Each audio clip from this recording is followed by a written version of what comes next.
नमस्कार दोस्तों, कैसे हो आप सभी। उम्मीद है बेहतर होंगे। भगवान भोलेनाथ की, बाबा अमर सिंह पवन की आपके ऊपर, आपके परिवार के ऊपर हमेशा हमेशा कृपा बनी रहे।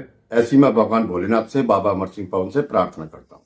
दोस्तों, आज के आधुनिक जीवन में पैसा लोग बहुत कमा रहे हैं, लेकिन कहीं ना कहीं वो परेशान है, वो दुखी हैं। कहीं उनको संतान का दुख है, संतान नहीं हो रही है। संतान यदि हो रही है तो कहना नहीं मान रही है, वो अपने हिसाब से संतान चल रही है।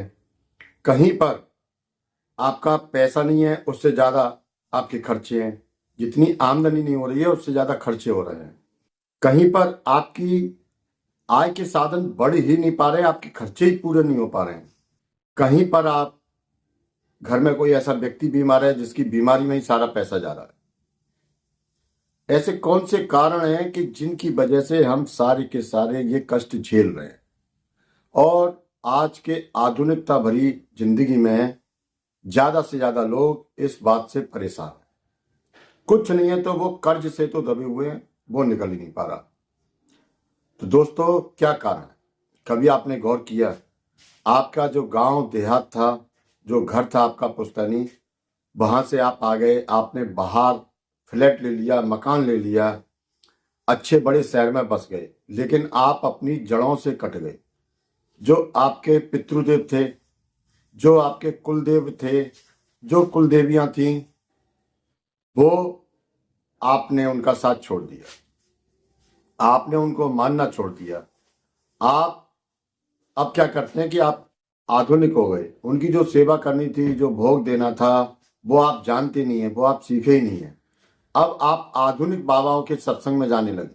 तो दोस्तों, एक बात मैं आपको साफ साफ क्लियर बता दूं, आप चाहे आधुनिक बाबाओं के पास कितना भी चले जाए, चाहे आप ब्रह्मा विष्णु महेश की पूजा कर लें, चाहे साक्षात काली आपको दर्शन दें, लेकिन जो आपके पितर हैं, जो आपके कुलदेव हैं, जो आपकी कुल देवता हैं, देवी हैं, जब तक वो उनका आशीर्वाद आपको नहीं मिलेगा, तब तक आप दुखी ही रहोगे।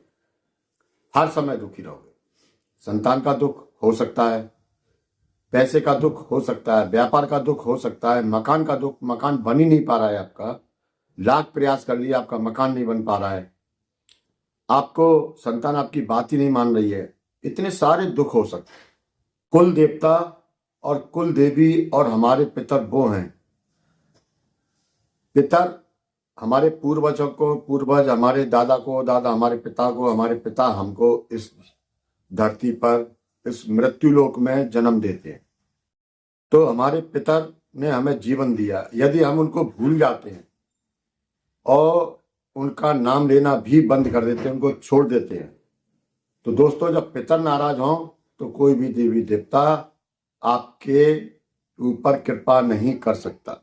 वो देखेगा कि सबसे पहले जब आप अपने पितरों को ही भूले बैठे हो, उनको ही नहीं मानते हो, तो वो ऑटोमेटिक ही नहीं आएगा। मैं किसी शैतान की बात नहीं कर रहा हूं, मैं ब्रह्मा विष्णु महेश, माता काली, माता दुर्गा, गणेश भगवान, हनुमान जी की बात कर रहा हूं।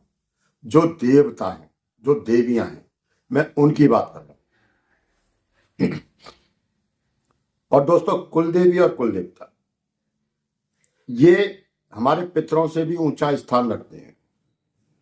कुलदेवी और कुलदेवता हमारे वो देवी देवता हैं जिनको हमारे पितर भी पूजते आए थे और न जाने कितनी पीढ़ियों से पूजे जा रहे हैं। उनको पूजते हुए हमारे काका बाबा, दादा, उनके दादा, हमारे पिता, ये सब स्वर्गवासी हो गए, हम भूल गए उनको।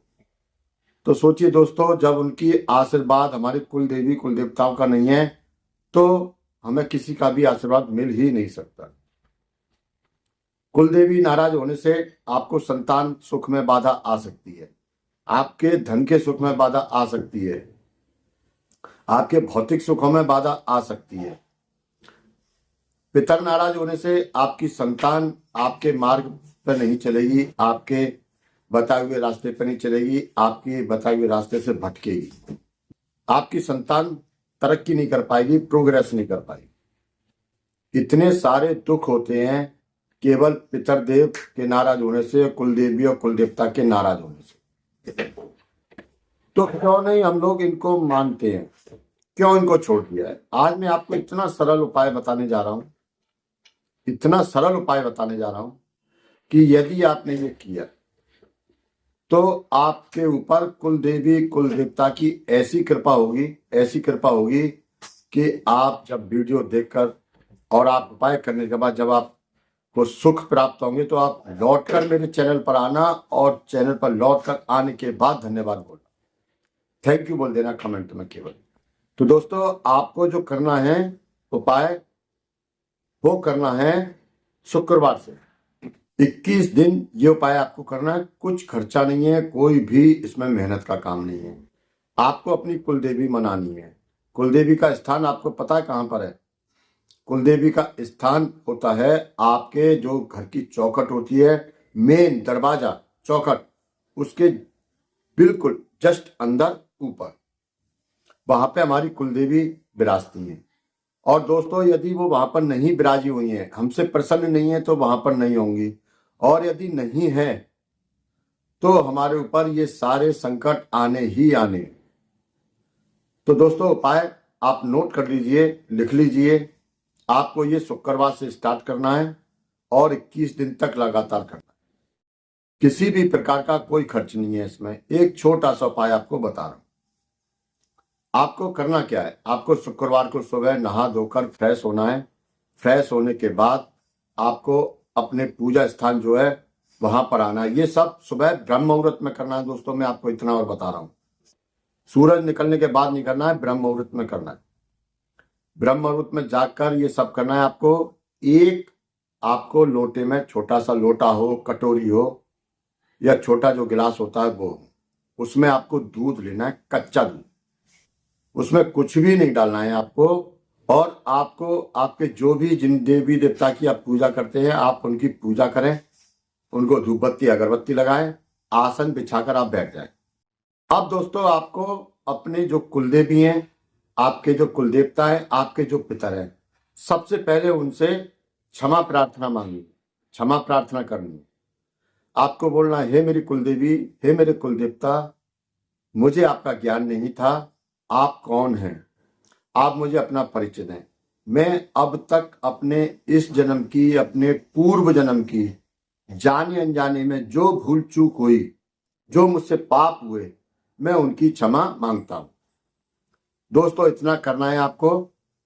एक माला यदि आपके पास है तो आप गणेश मंत्र की पढ़ लें, रुद्राक्ष की माला हो, नहीं है तो 5 मिनट ध्यान लगाकर ओम गंग गणपते नमः, ओम गंग गणपते नमः आपको मंत्र पढ़ लेना है। एक माला आपको अपने गुरु मंत्र की, यदि गुरु जी नहीं बनाए, आपने कोई आपके गुरु नहीं है, गुरु ने कोई आपको मंत्र नहीं दिया है, तो ओम गुरुभ्यो नमः, ओम गुरुभ्यो नमः, ओम गुरुभ्यो नमः एक माला या 5 मिनट इसको भी पढ़ लीजिए। आपके 10 मिनट हो गए। अब दोस्तों आपको क्या करना है, आपको जो दूध की कटोरी, जो पात्र है आपका दूध का, उसमें आपको ये वाली उंगली, ध्यान दीजिए, जिसमें अंगूठी पहनते हैं, ये वाली उंगली आपको उसमें जरा सी डिप करनी है।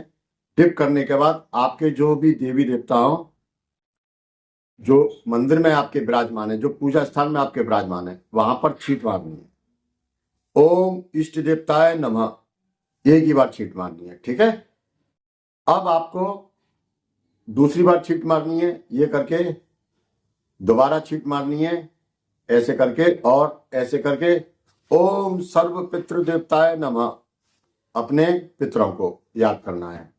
अब आपको तीसरी उंगली, आपको तीसरी बार उंगली यही रहेगी, बार बार हर बार उंगली ये रहेगी, ठीक है। अब आपको फिर ये उंगली डालनी है और उंगली डाल के आप चारों तरफ ऐसे छींट मार दीजिए और बोलिए ओम कुल देवी नमः।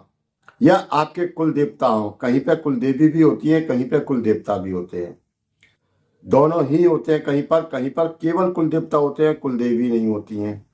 तो आपको बेहतर जो बोलना है वो ये बोलना है ओम कुल देवताभ्यो नमः।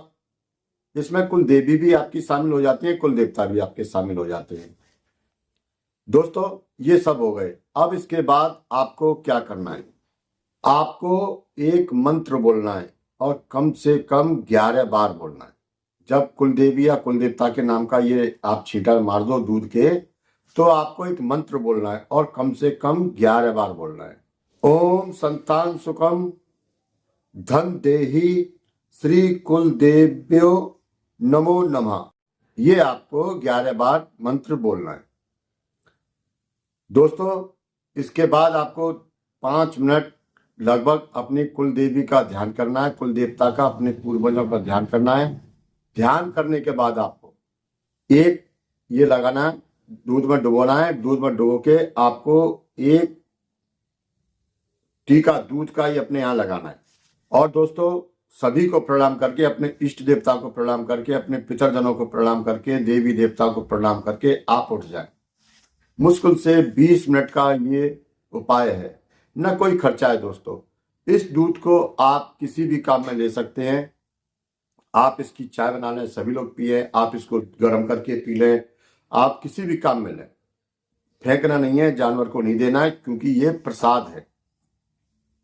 जिस वस्तु में से, जिस पदार्थ में से भोग दिया जाता है, वो भोग प्रसाद बन जाता है। तो ये प्रसाद है। बेहतर होगा कि आप इसको चाय बनवा के पिए, या आपका घर का जो भी दूध हो उसमें मिला दें, गर्म करके सभी पिए। ये प्रसाद के रूप में सभी के लिए हितकारी होगा।